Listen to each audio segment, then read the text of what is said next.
Assalamualaikum warahmatullahi wabarakatuh. Halo semuanya, selamat pagi dan semangat pagi untuk memulai hari ini. Apa kabar semuanya teman-teman? Semoga dalam keadaan sehat dan bahagia selalu. Untuk pembelajaran komunikasi bisnis pada hari ini, kita masih membahas mengenai penulisan surat niaga dalam bisnis. Jadi setelah minggu lalu kita melihat alur surat niaga, kita hari ini memasuki kepada alur ketiga, yaitu surat penagihan. Untuk pembahasan hari ini kita akan membahas mengenai pengertian surat penagihan, maksud dan tujuan surat penagihan, jenis surat penagihan, dan yang terakhir yaitu cara membuat surat penagihan. Masuk ke pengertian surat penagihan. Jadi teman-teman perlu diketahui terlebih dahulu bahwa dalam praktek bisnis dan perdagangan ada kalanya proses jual beli barang dilakukan secara kredit, tidak dengan tunai.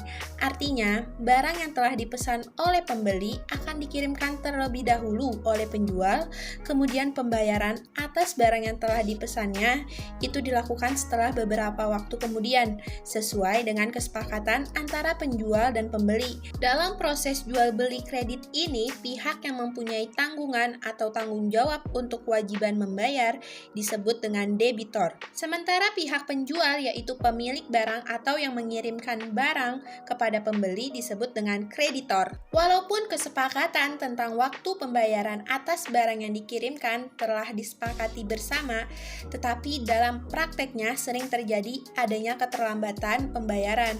Muncullah pertanyaan, apa yang harus dilakukan oleh seorang kreditor? Dengan cara yang lazim digunakan oleh kreditor untuk menyampaikan tagihannya adalah surat penagihan.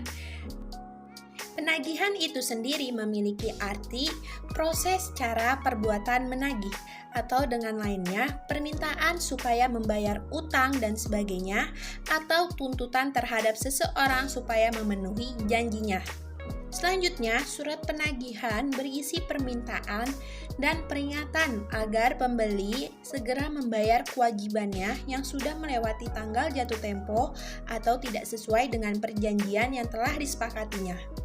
Secara ringkas, pengertian surat penagihan yaitu surat yang dibuat oleh penjual atau pedagang yaitu pihak kreditur yang berisi peringatan atau mengingatkan pihak pembeli yaitu pihak debitur untuk membayar sejumlah uang atas barang-barang yang telah dibelinya.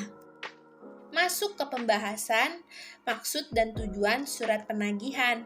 Jadi teman-teman, dengan adanya surat penagihan, pasti kita memiliki maksud dan tujuan untuk apa dibuat. Nah, di sini dijelaskan bahwa pihak penjual atau kreditur harus mengetahui alasan debitur tidak membayar hutangnya tepat pada waktunya karena disebabkan lupa, kesulitan dalam hal keuangan, atau mendapatkan musibah yang menimpa dirinya. Dengan adanya surat penagihan ini, kita selayaknya manusia yang mengingatkan. Untuk tujuan surat penagihan ini bukan semata-mata untuk mendapatkan uang, melainkan untuk mempertahankan hubungan baik dengan pihak pembeli. Masuk ke pembahasan jenis surat penagihan. Di sini dapat dilihat teman-teman terbagi menjadi 3. Yang pertama, ada surat penagihan yang bersifatnya mengingatkan debitor. Surat penagihan jenis ini umumnya dikirim secara periodik kepada semua debitor dalam bentuk pernyataan piutang. Untuk yang kedua, surat tagihan yang bersifatnya menjelaskan. Surat penagihan ini biasanya dikirimkan untuk debitor yang memiliki piutang yang telah lewat tanggal jatuh tempo pembayarannya. Yang ketiga, surat penagihan yang bersifat teguran. Surat penagihan ini dikirim apabila tidak ada tanggapan dari debitor terhadap surat tagihan tahap kedua. Jika kreditor mengirimkan surat teguran, biasanya disertai juga dengan sanksi bisnis. Masuk ke pembahasan cara membuat surat penagihan. Perlu diketahui dan penting dalam pengelolaan penagihan, kita harus memiliki pola penagihan yang terjadwal. Seperti pada tahapan membuat surat penagihan ini, dimulai dengan surat penagihan sebelum jatuh tempo, dan selanjutnya jika belum ada pembayaran akan dikeluarkan surat tagihan pertama, hingga ketiga apabila belum ada pembayaran pada waktu yang ditentukan, dan selanjutnya selanjutnya ada surat pengakuan utang yang dimana isinya ada perjanjian atas kesanggupan untuk membayarnya. Dan selanjutnya ada surat permintaan kuasa pencairan jaminan, dan yang terakhir yaitu dengan jalur surat pengajuan gugatan ke pengadilan untuk menempuh jalur hukum jika tindakan persuasif tidak menghasilkan yang diharapkan. Selanjutnya ada 4 syarat utama dalam menyusun surat penagihan. Yang pertama, mencantumkan nomor faktur yang belum dilunasi pembayarannya. Yang kedua, mencantumkan jumlah uang yang belum dilunasi. Yang ketiga, mencantumkan waktu kesanggupan pembayaran, dan yang terakhir mencantumkan tanggal kesanggupan pembayaran. Berikut adalah contoh dari surat penagihan.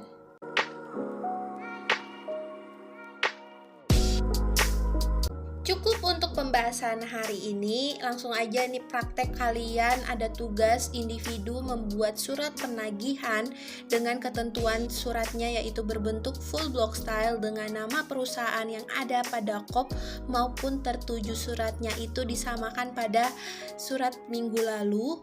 Kemudian surat ini dikerjakan di kertas folio dengan tulis tangan, kemudian hasil pekerjaannya di scan maupun foto dan kirimkan pada kolom penugasan yang disediakan pada Google Classroom, dan selanjutnya hasil pekerjaannya ini disimpan pada map yang sudah saya suruh siapkan pada minggu lalu. Sebelum mengakhiri pembelajaran hari ini, saya ingin menitip pesan kepada kalian semua untuk jaga kesehatan selalu, jangan lupa bersyukur, dan jangan lupa untuk tersenyum. Terima kasih. Wassalamualaikum warahmatullahi wabarakatuh.